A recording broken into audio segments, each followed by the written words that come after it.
Welcome aboard Aerofin, where I fly and review various airlines within the Roblox universe. Today we'll be flying investor class out of South Pacific Airways' Southwest Regional Airport on board their Airbus A220. I will analyze each step of the flight, and in the end, summarize my feedback so that the airline knows what they did well and where they can improve. Without further ado, let's get right into the video.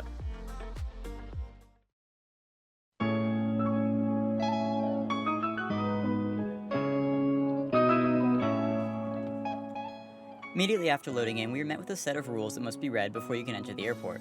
After a short timer, you can agree to the rules and enter the game.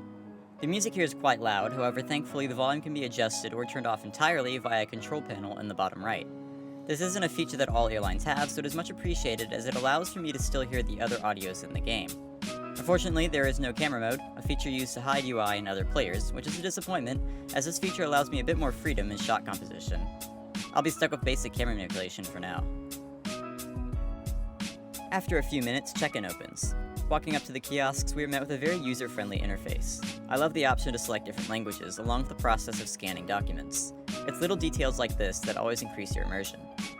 Being part of investor class, I have the option to bring along a singular friend with no additional cost to enjoy the same perks as me. I'm flying alone today for the purpose of the video, however, so I will simply skip this section. To enter the terminal, we must pass through the dedicated investor class security lane. I love the custom signage. This is definitely something I can imagine being in a real airport.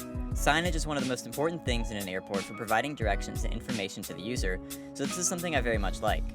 Now, security is where we meet our first hiccup. Primarily, there are two different scanners here. In one, you must scan your boarding pass, and in the other, your license. I've had to explain this detail to friends I have brought along on flights countless times. Simple signage explaining what documents you must scan would make the process much more easy for newcomers. I also couldn't figure out for the life of me how to get through the security scanner, but thankfully you can just jump over it. Inside the main terminal, my first stop are some of the various lounges. First up, we have the Pacific Lounge, which I believe is a lounge open to all classes as there is no signage indicating otherwise, unlike the business and first class lounge you will see later.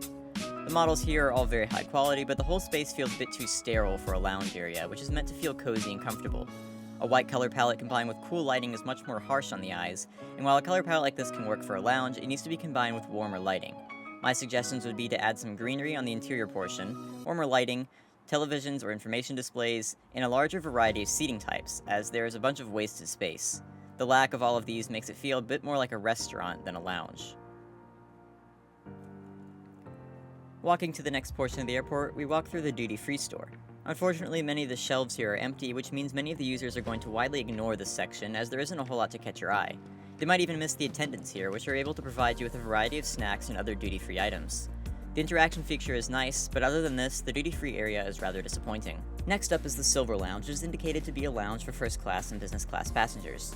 This is a much better space. I'll always be a sucker for the darker wood materials, and using this as a base color with brighter accents is much easier on the eyes. There are also plenty of plants around and varied seating stations. This one also comes staffed with a lounge attendant. When checking in, I was provided with a lounge menu. There's a limited variety of drinks available, however no food.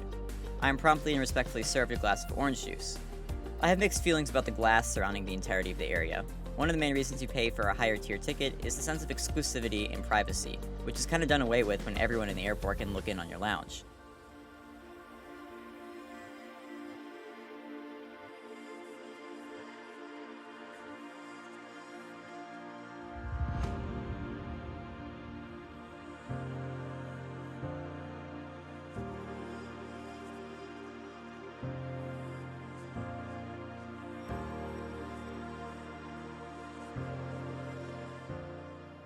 Continuing down the airport, there are various shops and restaurants which I'm going to briefly look at, stopping quickly here at this one restaurant. This is pretty much a culmination of everything I've been talking about, and is one of my favorite spaces in the airport. The material and color palette blends well with the warm lighting, and the shadows here especially pop to the point of realism. If this attention to detail were applied throughout the entire airport, it would be an overall much more successful space. The Chanel shop next door, while not complicated, still employs the same strategies as the restaurant.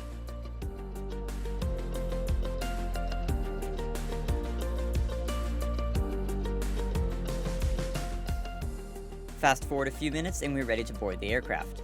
Investor class gets to board first, and I am soon on my way towards the aircraft.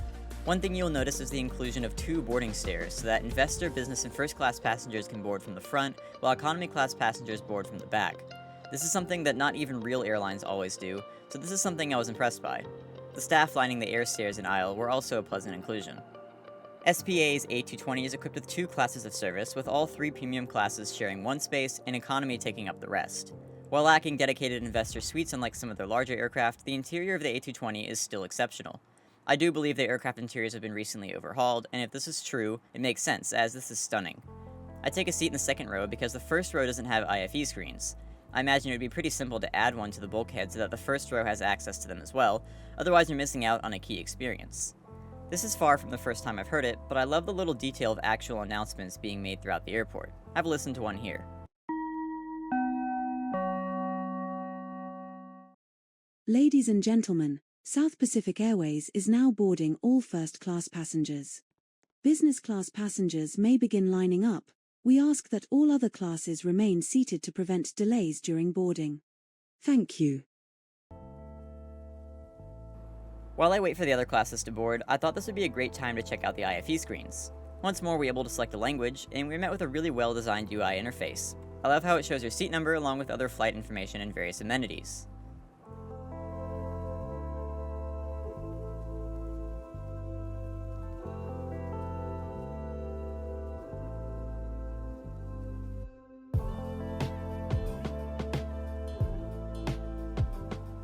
I'm offered a pre-flight drink via a dedicated messaging system.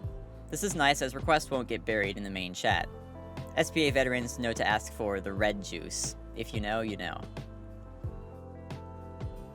While waiting for takeoff, I start hearing some weird sounds, and I believe that the UI interaction sounds for the airplane can be heard by everyone. So you're kind of just sitting there listening to stuff like this.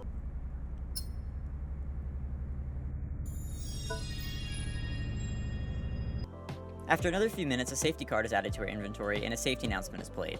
Live safety announcements are always something I'll appreciate on Roblox Airlines. However, it looks like the same cards are used for all of the aircraft, as the airplane on the card does not match the plane we are on board right now. And after all that preaching about seatbelts, you think the captain would wear his. Now, I don't know if the audio broke for this flight specifically, but you'll notice that there are no engine sounds from the airplane. So all you really get to hear is the engine sounds of the taxi truck in front of you, which sound pretty dumb.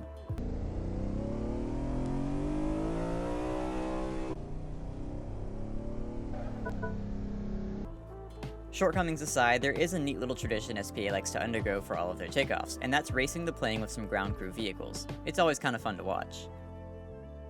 After our short taxi, we are airborne. I'll catch you guys during cruise.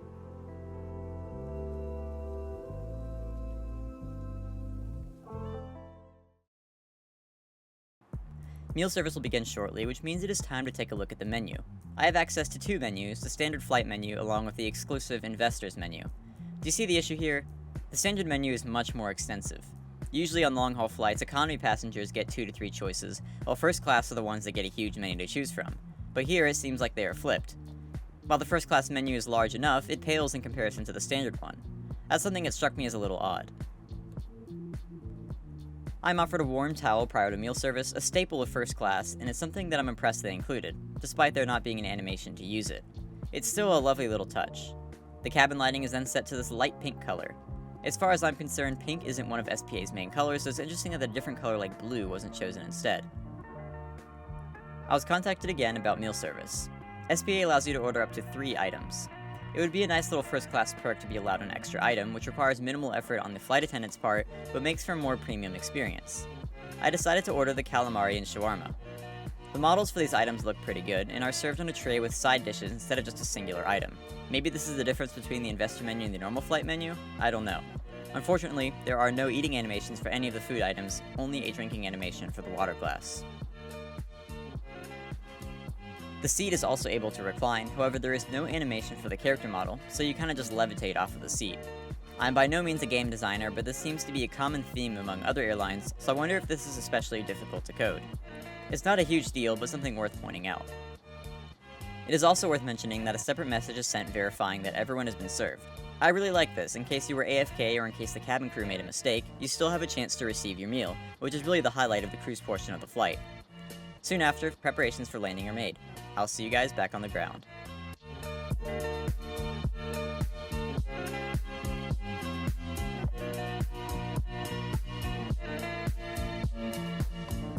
After a smooth enough landing, a short passenger survey is sent asking if you were served during the flight.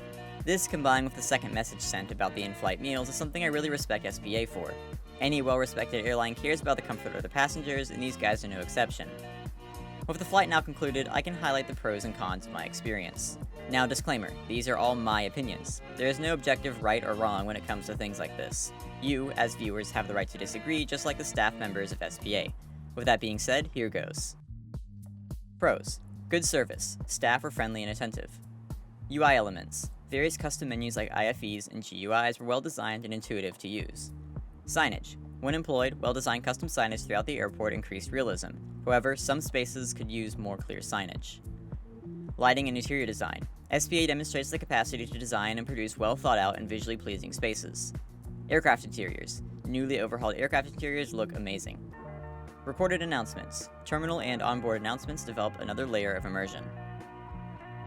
Cons. Inconsistent quality of spaces. Many of the interior spaces were much more well designed than others. Perhaps designating one person to either design or review all of the spaces will guarantee a standard of quality.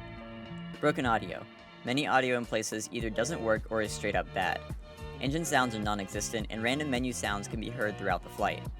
Animations for food. A simple food eating animation could help immersion and create new RP opportunities for in-flight meals.